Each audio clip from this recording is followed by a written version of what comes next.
Yan po mga guys, magandang umaga po sa lahat. Welcome back po sa aking munting channel.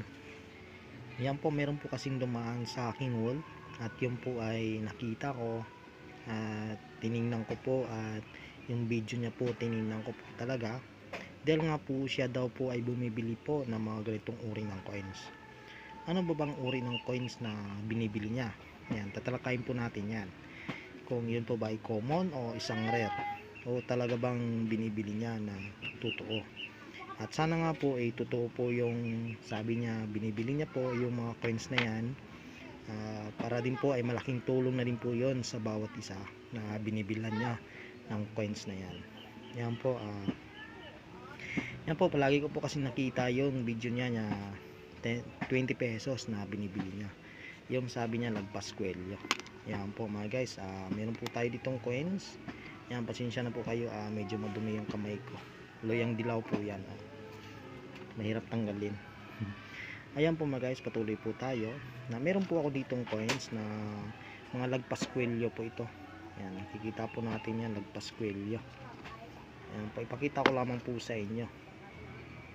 Ayan, lagpas kwelyo po ito. Meron po dito na isa na wala pong hindi po siya lagpas kwelyo. Ito po ay lagpas kwelyo din po. Ayan. Yan po, ito po ay hindi po siya lagpas kwelyo. Baga paalam ko lamang po sa inyo. Yan, baka sakali po kasi na umaasa kayo, sigurado po ako kung ito po ay error. Yan. Halimbawa sa isang error po ay baliktad. Yan, ito yung po talaga ang binibili po. Pero nasa akin hindi ko man po yan sinisiraan. Nasa akin lamang po ay ito po yung mga lagpas kwelyo po ay talaga po ay common pa lamang po ito. Common yan. Dahil po ay natural lamang po yun na ginawa po ng sentral, bangko sentral natin na ganito na po siya. At meron din pong iba na talaga po ay wala, hindi po pantay lamang po siya. Yung iba naman po kasi lagpas lamang po siya. Pero hindi po yan masabi na isang error po yan. Yan bro, sana po ay nakakatulong ka nga po. Totoo po yung sinabi mo na bumibili ka po ng mga lagpas kwelyo. Yan, kung ganun po ay marami po kong lagpas kwelyo po. Napakarami po talaga, totoo po yan. Yan, baga naisukli lamang po yan sa akin, yung mga ganyan. Yan, naisukli lamang po sa akin sa mga market, bumibili po ako. At marami po akong nakikita niyan. Yan po, pero sana nga po totoo po yan. At pinakita mo po yung mga tao, sana din po na hindi po scripted yan, na yung bumibili ka po. Yan, saludo po ako sa inyo boss. Dahil nga po ikaw ay kapwa akong coin collector din po. Ayan po, hindi ko po kayo sinisiraan po dito. Baga ako po ay dumaan po sa wall ko, tiningnan ko po kasi yan na ikaw ay bumibili po ng lagpas kwelyo. Yan, kung ganun po ay marami po ako dito. Yan po, naisukli lamang po yan sa akin kapag bumibili po ako. Yan po, dahil nga po ay natalakay ko po yan, ay napaka common lamang po niyan. Sigurado po ako na marami po nakatanggap na makaisukli po niyan. Kahit ako po ito, yan, tanggap ko po ito kanina. Yan po.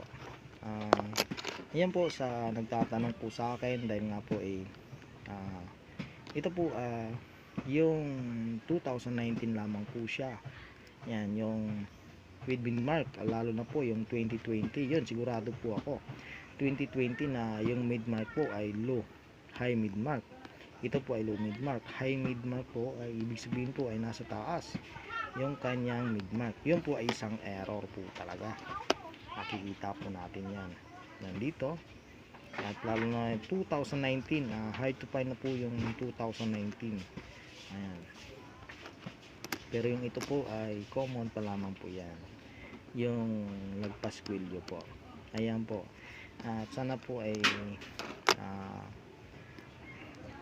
kung hindi nyo po ito nagustuhan, skip nyo lamang po para hindi na kayo magambala pa.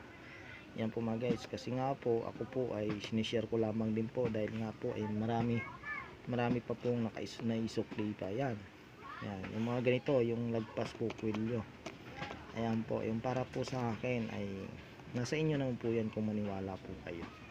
Yan po, wala naman pong pilitan po kasi yan, sa niniwala lamang po dahil nga po nakikita naman po natin na yung tao na nabilhan niya, ipakita niya po, tapos binigyan niya ng pera, pinakita niya yung mga coins yan.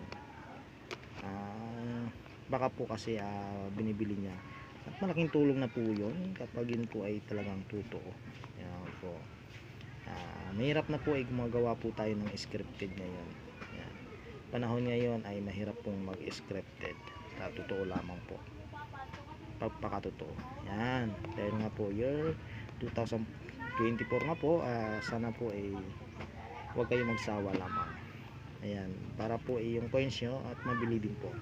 Ayan, subukan nyo lamang din po na maglapag po ng mga coins na kung nakikita nyo po yung video yan, dahil alam ko po ay dahil nga mo million rin po yung views niya at marami na po nakapag-share. Sigurado po ako na marami pong nakakita niyan dahil nga po milyong tao na po ang nakakita. Ayan, wag lamang kayong sigurado, ilapag nyo lamang po yung coins nyo sa kanya at baka sakali po na talaga po ay bumibili po siya, ay mapili po ang inyong coins and baka mabili po sa inyo po yan. Ayan po mga guys, basta tandaan po ang 20 peso ay dapat po ay hard mid mark, yung mid mark na po ay nasa taas. Sigurado po ako yun po ang binibili po dahil nga po yun po ang hinahanap ko din po na isa din po sa aking collection, yung 2020 na high mid mark. Lalo po yung 2019 ay hard to find na rin po yan. Yan, nag-circulate pa rin yan pero bihira na lamang po yan makikita yan, kaya hard to find na po yan. Yan po mga guys, at dito naman po sa kanyang likuran, kung meron po kayo napapansin na yung likod niya po ay hindi po magkakaparehas, ay ibig sabihin po niyan ay isa po yung rare. Yan po, yun po sigurado po ako at bibilin po sa inyo yan, yung ganyang coins. Ayan, basta wag lamang po yung magsawa na maglapag po ng coins, baka po sakali nga po ayun po ay binibili niya yung coins na yan na lagpas kwelyo. Ayan po, makikita nyo po yan, yung lagpas kwelyo po ay katulad po nito. Yan, tingnan po natin mabuti. Yan, katulad po nito, lagpas kwelyo. Yan, lagpas kwelyo lamang po. Ilapag nyo na po ng ilapag po sa kanya kung nakikita nyo po yung video yan. Ayan po mga guys, baka po maibili pa niya yan, at magustuhan niya. Ayan po mga guys, sana po nakapagbigay po ako sa inyo ng detalye tungkol po sa coins na ito. Salamat po and God bless you.